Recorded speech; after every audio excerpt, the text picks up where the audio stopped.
सुप्रभात विद्यार्थियों, मैं आपकी हिंदी की शिक्षिका वंदना आज आपको हिंदी व्याकरण में निबंध लेखन के बारे में बताऊंगी।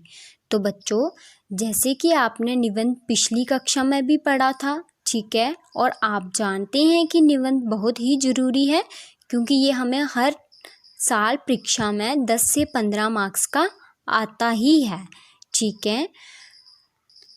तो बच्चों, निबंध लिखने से पहले हम निबंध शब्द का अर्थ जान लेते हैं, ठीक है। निबंध शब्द दो शब्दों के मेल से बना है, नि जमा बंध, विशेष रूप से व्याकरण के नियमों से बंधी रचना। निबंध उस गद्य को कहते हैं जिसमें किसी विषय पर अपने विचार प्रकट किए जाते हैं, ठीक है। ये तो हो गया निबंध शब्द का अर्थ। अब हम करेंगे निबंध के भाग। निबंध को हमने 3 भागों में बांटा है। पहला है आरंभ या प्रस्तावना, दूसरा है मध्य भाग, तीसरा है अंत या उपसंहार, ठीक है। पहले भाग में हम आरंभ यानी कि निबंध के विषय का परिचय देंगे, ठीक है। जैसे कि आज का हमारा विषय है मेरे जीवन का उद्देश्य, हम इसकी जानकारी देंगे, ठीक है। मध्य भाग में हम विषय को विस्तार में लिखेंगे, ठीक है। अंत या उपसंहार में हम विषय का अंत करेंगे, ठीक है।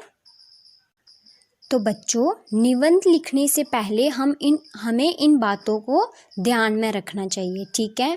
और निबंध लिखने से पहले हमें विषय की जानकारी होनी चाहिए, ठीक है।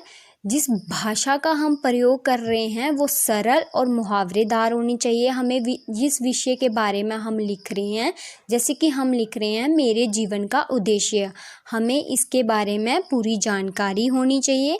जानकारी इकट्ठा करने के बाद ही हम अपने निबंध को लिखना शुरू करेंगे, ठीक है।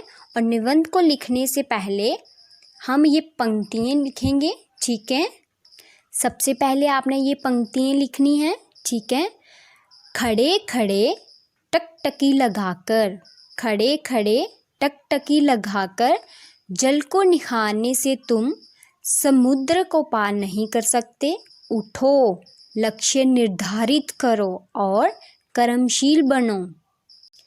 इसके बाद हम अपने विषय की शुरुआत करेंगे। सबसे पहले हम इसका प्रस्तावना लिखेंगे, ठीक है, आरंभ या प्रस्तावना, ठीक है। हम भूमिका लिखेंगे।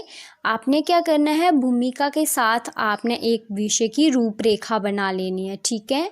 उसमें आपने विषय के जो भी महत्वपूर्ण पैराग्राफ हैं, रूपरेखा में आपने लिखना है भूमिका, उद्देश्य चयन करने का कारण, अभी से प्रयत्नशील, जनता और देश को लाभ, मेरा संकल्प, उपसंहार, ठीक है। तो भूमिका में हम इस विषय की जानकारी देंगे, ठीक है। मनुष्य एक ऐसा प्राणी है जिसके हृदय में इच्छाओं और अभिलाषाओं की लहरों का एक अपार सागर खिलोरे लेता रहता है। संस्कृत में एक कहावत आती है कि बिना उद्देश्य के मूर्ख भी काम नहीं करता। मानव की सारी उन्नति उसके उद्देश्य पर आधारित होती है। उद्देश्य के बिना जीवन का कोई अर्थ नहीं है, कोई मोल नहीं है। मैं विद्यार्थी हूँ और मैंने अपने उद्देश्य चयन किया है वो मैंने अभी से निर्धारित कर लिया है, ठीक है।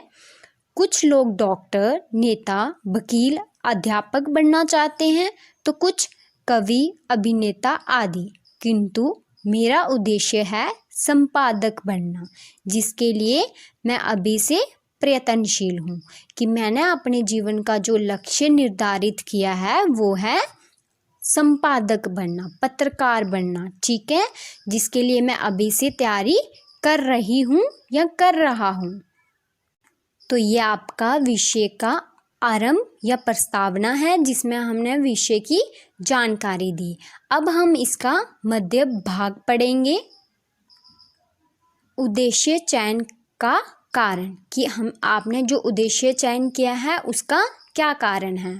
अब हम इसको मध्य भाग में बताएंगे विस्तार से, ठीक है। मैंने ये उद्देश्य इसलिए निर्धारित किया है क्योंकि मैं अपने देश के लिए कुछ करना चाहती हूँ। मुझे विश्वास है कि संपादक बनकर मैं देश में फैली हुई बुराइयों को नष्ट कर सकती हूँ। मैं अपनी कलम से नकाबपोश व्यक्तियों को जनता के सामने लाना चाहती हूँ। जो लोग रिश्वत लेकर काला बाजारी तथा अन्य बुरे काम कर जनता को गुमराह करते हैं,